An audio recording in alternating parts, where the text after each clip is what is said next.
understand the kind of gang culture. You're all on the Harleys doing it. You know, I've done that, and I feel great that we're all part of this. You know, we're riding through, car driving. You know, I understand that, but there's a time and a place for it. Probably 4 figures, something like that.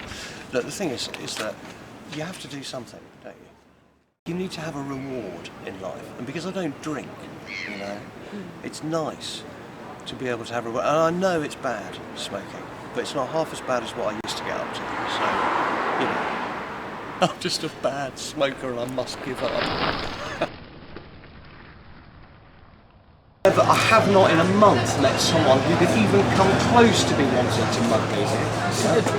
And in Australia, all the bikers I ever met, and in New Zealand, where there's some hardcore bike gangs, could not have been nicer. So I think us people in the media sometimes like to hype that up just a little bit, you know?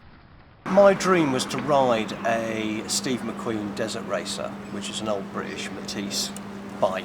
She kept going for about 10 days, and then there were issues which meant the frame cracked slightly and that kind of stuff. And you have to take a decision when doing a show like this is, do you want to actually do a show about riding a motorcycle from point A to point B? Or do you want to do a show that you're riding a motorcycle plus you're taking in all the lovely stuff that South Africa has to offer? So I kind of made that decision, so we couldn't wait for 5 days for her to be ready.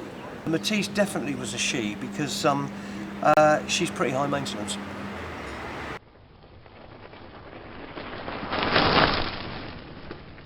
My favourite ride is the Kalahari Desert.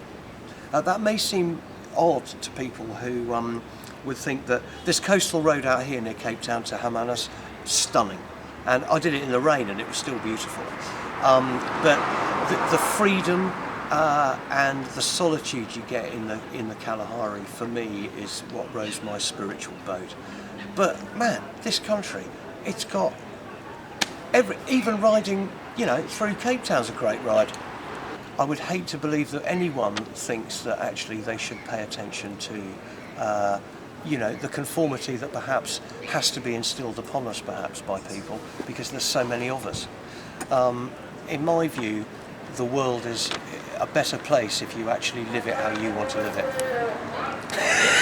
No. So if I go, I've got to go and ride in Vietnam, I've got to go and do this, then schedule-wise, obviously that dictates when we go. And also there are situations where we need to go to certain countries for certain reasons, broadcasting-wise, but ostensibly I have a free rein. And, you know, how many channels can you say that about, you know? And so consequently, you know, you can do, it makes for a better programme. And I wish other broadcasters would understand that. You know, if the presenter or whoever it is has a passion, you know, I mean, Travel Channel listen to that passion. Blimey, how lucky am I? Highlights. Highlights. I can't. Every day you wake up and think, God, what's next? I think highlight-wise, riding in the Kalahari, going on game drives, fishing for yellowtail in the Orange River. I mean, how many do you want? It just goes on forever. Seeing my first warthog. You see, I'm not the kind of person who comes to South Africa who goes, I want to see the big five. I just want to see a warthog. I love them. They're fantastic little animals. I love their little tusks, their little piglets. They're brilliant.